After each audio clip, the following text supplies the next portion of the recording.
میرا نام مدیہ ہے۔ میری عمر اس وقت 27 سال ہے۔ جو میرے ساتھ ہوا میں اپنی داستان کس کو سناؤں؟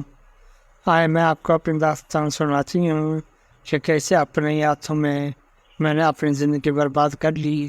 جب میری شادی ہوئی تھی تب میری عمر 22 سال تھی۔ میری ماں نے میری شادی ایک نابینا لڑکے سے کر دی جس کی بہت سی جائیداد تھی۔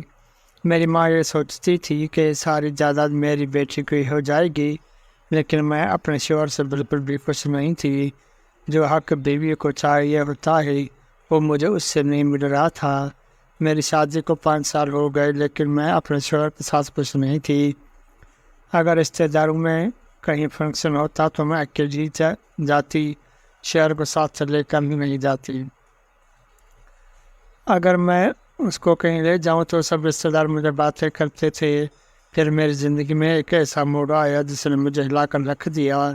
میری خالہ کا بیٹا جو کہ گاؤں میں رہتا تھا وہ یہاں شہر ہمارے پاس کام کے سلسلے میں آ گیا اور ہمارے گھر پر رہنے لگا کیونکہ اس کے پاس رہنے کے لیے کوئی جگہ نہیں تھی۔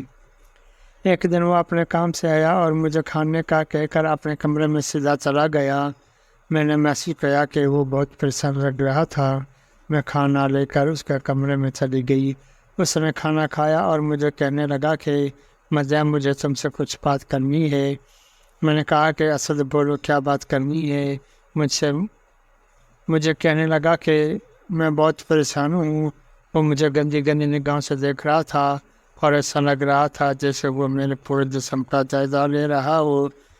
میں بھی تو یہی چاہتی تھی کہ وہ میری طرف دیکھے، میری وہ خواہش پوری کرے جو میرا شوہر نہیں پوری کر رہا تھا۔ اس نے مجھے کہا کہ میری بات مانو گی، پلیز انکار مت کرنا۔ اچانک سے مجھے باہر کسی کے آنے کی آواز سنائی دی۔ میں جلدی سے کمرے سے باہر آنے لگی تو اس نے میرا ہاتھ پکڑ لیا اور مجھے کہنے لگا کہ مدیہ آج رات 1 بجے میرے پاس لازمی ہے نا۔ مجھے بہت عرصے دنوں سے بہت ہی بے چین کر رہا ہوں۔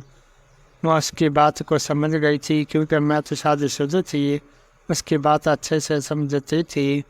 میں نے بھی ہنس کر اسے جواب دیا کہ میں لازمی آؤں گی، مجھے اور کیا چاہیے تھا۔ جو میں چاہتی تھی وہ مجھے مل رہا تھا۔ بس پھر جیسے سب گھر والے سو گئے میں اس کے کمرے میں چلی گئی۔ وہ میرا ہی انتظار کر رہا تھا۔ ہم دونوں نے ساری رات ایک دوسرے سے پیار کیا۔ ہم دونوں نے اپنے اپنے کپڑے اتار کر سائڈ پر رکھ دیے تھے اور ہم دونوں اتنے پیاسے تھے کہ ساری رات نہیں سوئی اور میں صبح ہوتے ہی اپنے کمرے میں چلی گئی۔ اب یہ ہمارا ہر رات کا معمول بن گیا تھا۔ میں روز رات کو آتی اور اپنی خواہش اپنے طریقے سے پوری کروا کر چلی جاتی۔ ایک رات ہم ایک دوسرے سے پیار کر رہے تھے تو میری نند نے ہم دونوں کو ایک ساتھ دیکھ لیا۔ گھر میں بہت ہنگامہ برپا کیا۔ سب لوگوں کو ہم دونوں کے بارے میں ساری اصلیت پتہ چل چکی تھی۔ مجھے گھر سے نکال دیا گیا۔ میں اپنی امی کے گھر آ گئی اور وہ بھی اپنے گھر چلا گیا۔ میرے دونوں بیٹے مجھ سے چھین لے کے اور مجھے طلاق دے دی گئی۔ میں بھی تو یہی چاہتی تھی کہ میری اپنے شوہر سے جان چھوٹ جائے۔ میں نے پھر اسد کو فون کیا کہ تم اپنے گھر والوں کو بھیجو اور مجھے یہاں سے آ کر لے جاؤ۔ میں تمہارے دلوں میں بننا چاہتی ہوں لیکن میرے گھر والے نہیں مانتے کیونکہ میرے گھر والوں کو پتہ چل گیا تھا کہ اسد کی وجہ سے مجھے طلاق ہوئی ہے اور ہمارے آپس میں غلط تعلقات تھے۔ اس وجہ سے میرے گھر والے اسد سے میری شادی کرنے کو نہیں مانے اور پھر ہم دونوں نے گھر سے بھاگ کر شادی کرنے کا پلان بنا لیا۔ پھر ہم دونوں بھاگ کر شادی کر لی۔ اس نے 1 ماہ تو میرا بہت خیال رکھا۔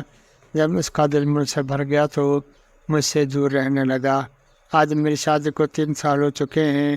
میرے اسد میں سے 2 بچے ہیں اور اسد مجھے اور بچوں کو چھوڑ کر باہر کسی ملک چلا گیا ہے اور مجھے خرچہ بھی نہیں بھیجتا اور میں یہاں پر ذلیل ہو رہی ہوں۔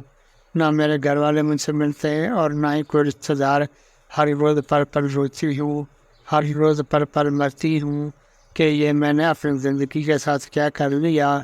سچ کہتے ہیں کہ برائی کا انجام برا ہی ہوتا ہے۔